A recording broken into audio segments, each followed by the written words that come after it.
Louis-Julien Petit, bonjour. Nous sommes ravis de vous accueillir au niveau de Demain la Terre, l'association de producteurs et transformateurs de fruits et légumes responsables. On a envie de vous poser une première question concernant votre film, La Brigade, qui sort dans quelques jours. On souhaiterait savoir, vous avez abordé dans La Brigade, mais également dans 10-40 ou dans Les Invisibles, le thème de la solidarité. Et on souhaitait savoir pourquoi, pour ce film-là, vous avez abordé cette question-là sous l'angle de la cuisine et de l'alimentation. Alors, en fait, déjà le genre, c'est de la comédie sociale. Donc, la comédie sociale, c'est des personnages qui n'ont plus rien, qui ont tout à gagner. Donc, en fait, la trajectoire, elle est d'un personnage individualiste, là, pour Cathy Marie, qui est un peu égocentré, un peu frustré d'ailleurs de ne pas être grande chef. Et elle se retrouve catapultée dans ce foyer pour migrants. Et elle va réaliser son rêve autrement, à travers le collectif. Donc c'est bien plus que de la solidarité, parce que c'est de l'apprentissage, de la transmission sur un métier passion, vous devez connaître. Quand on est passionné, on a des velléités de pédagogue, on arrive à transmettre l'amour des produits, l'amour, c'est le personnage de Cathy, l'amour de l'excellence, l'amour du travail bien fait. Et, euh, et en ça, dans le collectif, naît des solutions, naît peut-être une idée de la réussite. Et, euh, et ça crée de l'espoir en fait. Voilà. Je pense qu'on en a vraiment besoin en ce moment, Donc, d'espoir. Et puis mes films, j'essaie de les faire avec de l'amour, de l'humour et de l'humain. Et voilà, ces trois mots, c'était dans Discount, c'est dans Les Invisibles et c'est carrément dans La Brigade. en fait, il y a une dimension accomplissement sous bien des aspects Bien sûr. qui est dans ces films-là. Ok. Une autre question qui nous touche, parce que du coup, on produit des fruits et des légumes au quotidien. Comment ça s'organise les repas sur un plateau de tournage? Alors, les repas, vous voulez dire pour l'équipe Ouais, ou... pour vous, ouais, pour l'équipe. Alors, comment ça se passe? Après, là, nous, on l'a tourné en période Covid, donc on était hyper isolés. Voilà, c'est zéro gâchis, hein. De toute façon, dans mes films, c'est zéro gâchis. Tout est recyclé, retravaillé. Donc, en fait, la nourriture qui était donnée pour l'équipe qui n'était pas faite, alors soit elle est redistribuée, soit elle est donnée à l'équipe technique pour le repas du soir, soit elle est retravaillée, remixée, machin, pour faire des sauces pour travailler, enfin, pour intervenir dans les scènes du lendemain, si on avait. Donc voilà. Après, particulièrement, il y a une scène dans le film où on parlait des fruits et légumes faits en France, mais on a demandé à ces jeunes de nous parler des plats qu'ils avaient chez eux. Donc on a fabriqué avec Mathieu Paco et Christophe Viermé les plats qu'ils nous avaient indiqués. Donc Indira pour un Éthiopien, pour Yadaf, le poulet mafé pour un Mamadou, entre autres. Et on les a fait et ça a traduit un peu leur Madeleine de Proust, c'est-à-dire évidemment quand on pense à un plat, on pense à nos parents, à notre mère, notre père, nos grands-parents. Et du coup, c'est la famille, c'est le partage. Et ça, c'est des valeurs qui sont importantes. Voilà, au-delà de ça, ça fait très longtemps, ce que je dis, que ça fait très longtemps que les épices sont dans la gastronomie française. Moi, j'ai voulu faire ce film. C'est Catherine Grosjean qui donne cours de CAP cuisine à des jeunes mineurs migrants. 100% de ces jeunes arrivent à être diplômés, à trouver du boulot grâce à la formation continue et à intégrer nos cuisines françaises. Et D'accord. c'était quand même dingue. C'est pour ça que j'ai eu l'idée, enfin l'envie de faire ce film. Parce que d'un côté, il y a des jeunes qui ont envie, et d'un autre côté, il y a des secteurs en pénurie. L'agriculture, la restauration. On a Ouais. du mal à trouver. Ouais. Donc on a fait un partenariat aussi avec la MFR.fr, la Maison Familiale Rurale. Hum. Il y a un numéro de téléphone à la fin du film. Alors pour ceux qui vont le voir, vous verrez, ce numéro de téléphone, il est actif. Ouais. Et il permet de faire le lien grâce à la MFR, de faire le lien entre ceux qui ont besoin Ouais. d'apprentissage et ceux qui ont besoin d'être formés. Et voilà, et tout ça, ça peut se réunir, Ça se connecte.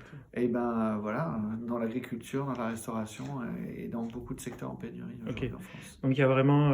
Alors, ma question partait de la cuisine pour vous. Vous avez étendu aussi à la cuisine qui était, qui était l'objet du film, avec les plats qui étaient préparés dans le film. Ouais. Et on a une dernière question à vous poser. Puis moi, je viens de l'Aveyron, hein, si mes grands-parents viennent Ok, d'Aveyron. ouais, alors donc Donc le région de veau de Ségala et gastronomie. l'Aveyron, c'était... Ok.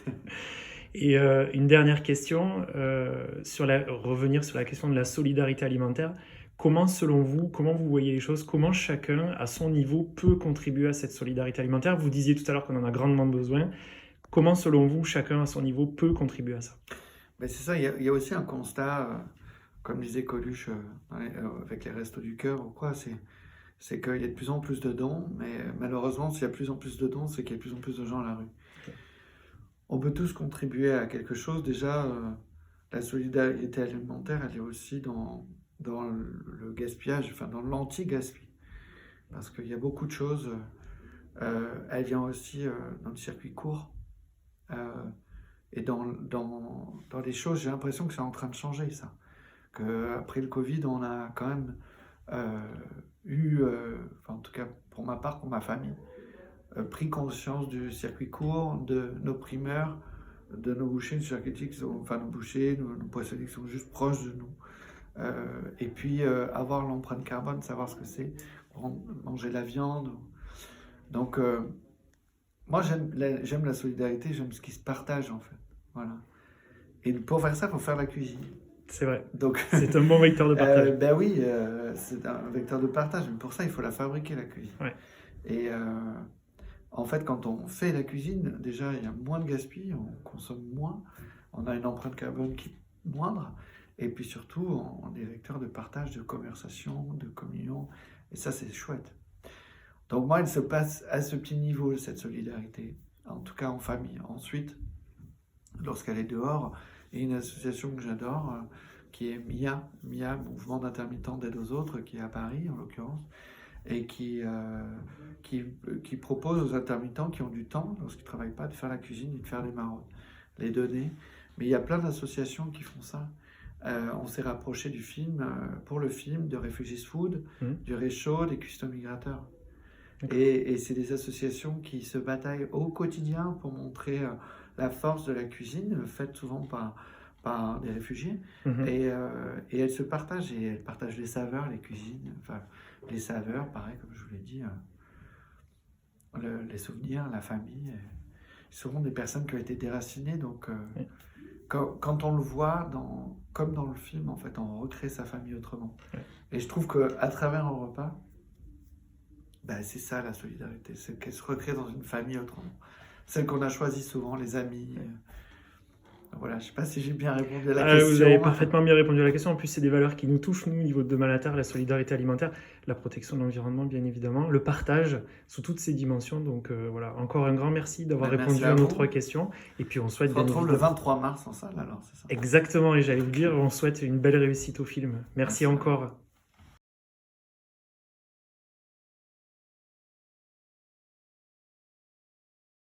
À suivre une tempura, un cannelloni. La poudre d'hibiscus, ça va donner de l'acidité. On va rester sur le balsamique. Vous faites partie de ma brigade, vous vous pliez à mes règles. Ils ont aimé ou pas? C'est pas la question. Ah si, c'est la question qu'on doit se poser quand on est chef, excusez-moi. C'est bon, moi je me casse. Et du boulot, du taf, il y en a. Ouais, tu te souviens que tu m'avais donné ta carte? Oui, salut, c'est Cathy Marie, elle apparaît. Bah vas-y, tu me rappelles alors. Je cherche Lorenzo Cardi, c'est pour le poste de chef de cuisine. Le restaurant, du coup, le lieu de charme. Ah mais c'est ici, c'est un foyer. Ah, c'est-à-dire? Ce sont des jeunes mineurs en attente de papier. Les migrants. On a un peu extrapolé. Bienvenue au foyer. Si t'as le moindre problème, tu toques à ma porte. Oh. Bonne nuit alors. Tu m'entends quand je parle comme ça? Ah non, à peine, hein. À peine, à peine. Mais quel enfer! Vous avez vu l'état de la cuisine? Moi, je peux pas tenir les horaires pour 70 personnes seules. Si vous avez besoin d'aide, vous demandez aux jeunes ici, ils attendent que ça. On est là. Mais enfin, c'est pas possible, ils sont combien? Je t'avais dit, ils sont très motivés. Vous avez des planches et des économes là. C'est quoi économe? Ils ne savent rien faire. Bah oui. Ça c'est le cucu, ça c'est la tétette. C'est ça qu'on veut, d'accord? C'est quoi ça? Ça, c'est stylé, mais... Non, c'est pas stylé, c'est crade. C'est un chemin fastidieux pour devenir chef. Fastidié égal. Compliqué. Vends-moi ton tata qu'il vaut là. La croisée des semaines entre la terre et la mer éclate sur le palais et arrondit la mise en bouche. J'ai rien compris. C'est magnifique ça, non?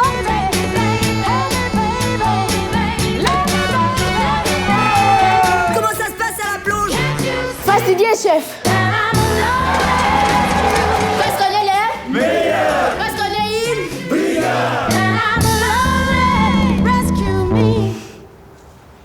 Ah, elle va être lourde. Je le sens qu'elle va être lourde.